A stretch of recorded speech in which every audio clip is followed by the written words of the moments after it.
नहीं पता ना बेटा। कोर्ट माननीय कोर्ट के बारे में है आपको जानकारी? सिविल कोर्ट के, हाई कोर्ट के और सुप्रीम कोर्ट, 3 अलग अलग स्तर में हमारे कोर्ट होते हैं, मालूम है?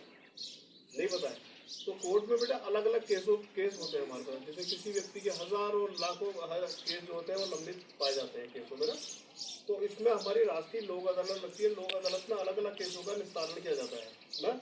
तो जैसे तारीख पे तारीख लगी रहती है ना, इस तरीके का मुकदमे हो गया।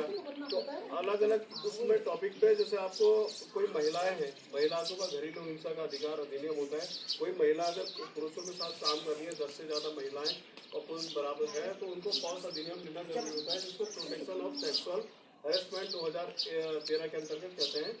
जैसे लैंगिक उत्पीड़न या कुछ इस तरीके के महिलाओं के, उसका एक मतलब एक अधिकार होता है, ठीक है। तो उनको कौन सा अधिनियम लेना जरूरी होता है कि उनका कोई एक्सप्लॉयटेशन ना हो, शोषण ना हो, इस तरीके का होता है ना।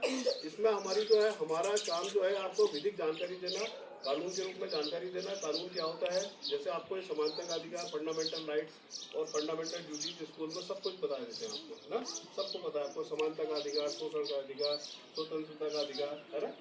हमारे यहाँ तो सर शिक्षा का अधिकार, शिक्षा का अधिकार, राइट टू एजुकेशन होता है। शिक्षा का अधिकार ये आपको पता ही है। 6 से 14 साल के बच्चे जितने भी होते हैं शिक्षा के अधिकार के अंतर्गत आते हैं ना। उनको कोई भी स्कूल जो है उनको एडमिशन के लिए मना नहीं कर सकता। सब उसको बराबर होता है। कोई चाहे ऐसा नहीं है 80 है, छोटी जाती है, बड़ी जाती है, ऐसा कुछ नहीं। संविधान के द्वारा हम लोग सब जितने भी होते हैं बराबर होते हैं। तो समय समय पर हमारी राष्ट्रीय लोक अदालत लगती है। लोक अदालत में अलग अलग केसों का निस्तारण किया जाता है। जैसे आपके 10 मई को लग रही है, 10 मई को अगले महीने लग रही है, तो इसमें अलग अलग केस होते हैं। जैसे घरेलू हिंसा हो गया, भूमि संबंधी कोई होते हैं, चेक बाउंस होता है, नेगोशिएबल इंस्ट्रूमेंट एक्ट बोलते हैं, नई एक्ट के तहत हो गया। इसके अलावा कोई और भी मानसिक रूप से वृद्ध होते हैं, कोई चालान अलान होता है। कहने का मतलब है कभी भी कोई ऐसी दिक्कत आएगी, कुछ आएगी, जिन व्यक्ति की 3 लाख रुपए से कम की आय होती है सालाना की, उनको जिला विधिक सेवा प्राधिकरण और राज्य विधिक सेवा प्राधिकरण, जिसको हाई कोर्ट कहते हैं, और नेशनल लीगल सर्विस अथॉरिटी, जिसको माननीय सुप्रीम कोर्ट कहते हैं, उनके द्वारा उनको निःशुल्क विधिक सहायता दी जाती है। कानून में बहुत से वकील ऐसे होते हैं, कभी ऐसी होती कानून के इसके चक्कर में नहीं पढ़ते, पढ़ना चाहिए बोलते हैं ना, एक कहावत है ना। तो उसमें कभी कभी इसका एक्सप्लॉयटेशन होता है। वकील तो भैया उसके पास तो आएगा, वो तो अपना जो भी है मेहनताना लेगा, अपना पैसा लेगा, उनको सही राह नहीं दिखाएगा। कहने का मतलब ये होता है कभी भी कोई दिक्कत आएगी तो उनको सरकारी वकील दिया जाता है। सरकारी वकील हम लोग देते हैं, उनका केस होता है, और जो भी खर्चा होता है सब 1 रुपया आप लोगों का खर्च नहीं होता, वो सब कोर्ट के द्वारा होता है। ये सब चीज़ होती है। तो इसमें हमारा सब बहुत से ऐसे होते हैं। भूमि अधिग्रहण के मामले हो गए, चेक बाउंस, उपभोक्ता फॉरम के मामले, जैसे आपने बाजार से कोई चीज़ खरीदी है ना, वो आपको क्या कहते हैं, वो बिल के हिसाब से आपको आ गया पूरी तरीके से, GST लगने के बाद बिल पूरा हो गया, घर में लाए, उसको खराब हो जाती है, आपको डिस्ट्रीब्यूटर क्या नाकानी कर देता है, तो उपभोक्ता संरक्षण के हिसाब से आप उसमें मुकदमा दायर कर सकते हैं। कहने का मतलब है कोर्ट कचहरी से हर व्यक्ति करता है, सीधी सी बात है, कोई भी ऐसा नहीं है। लेकिन उसमें हमारा जो है संविधान के हिसाब से या कोई भी ऐसी दिक्कत होती है, उनकी निःशुल्क मदद की जाती है। राष्ट्रीय लोक अदालत में अलग अलग केसों का निस्तारण किया जाता है। किसी भी कोई भी होता है, इसमें पूरा पैनल बैठते हैं पूरी तरीके से जिला में। तो जो एक डेट होती है 10 मई जैसे है, तो उसमें पूरे उत्तराखंड में हर जगह राष्ट्रीय लोक अदालत लगती है और केसों का जल्दी से जल्दी निपटान किया जाता है। तो सुलह समझौते के हिसाब से होता है। जैसे एक पक्ष यह है, एक पक्ष यह है, दो है, माना इनका कोई ऐसा मैटर है ना, तो आप उनको जो है वो क्या कहते हैं कंप्रोमाइज करना चाह रही हो, दूसरा कंप्रोमाइज नहीं करना चाह रहा है, तो हम उसको काउंसलिंग कहते हैं, ADR होता है हमारा ना।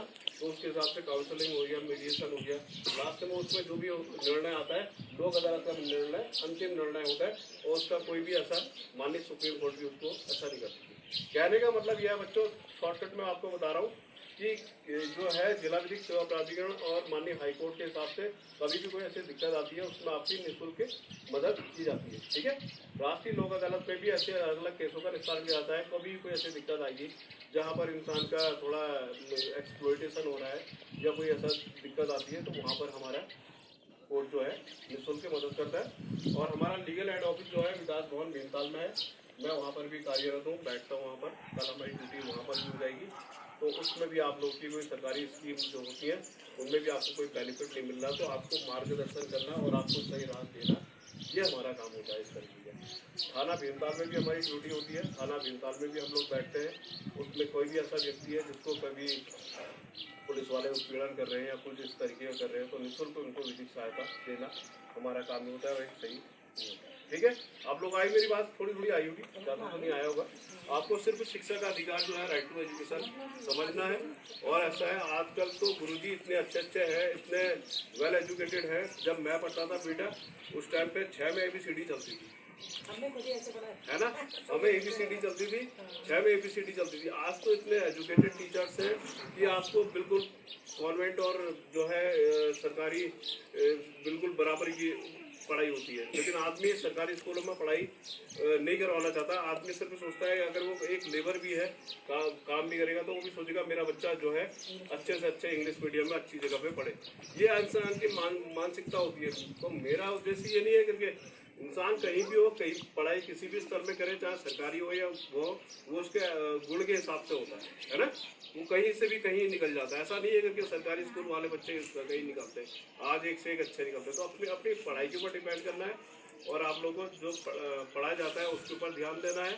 और आपको जो शिक्षक जो कहते हैं ना, गुरु ब्रह्मा गुरु विष्णु, आपको पता है ना, गुरु गोविंद गो खड़े काको लागे पाए, बलिहारी गुरु आपने गोविंद दियो बताए। एक तरफ गुरु है, एक तरफ भगवान है, आपको मालूम है। तो वो कहते हैं मैं किसके चरणों में करूँ। तो गुरु वो है जो हमें जीवन का मार्गदर्शन देता है और हमें सही रास्ते में चलने की बताता है, ठीक है। आप लोगों आई थोड़ी बहुत बात मेरी समझ में। थैंक यू बेटा, है आप लोगों का धन्यवाद, ठीक है। एक आध फोटोग्राफ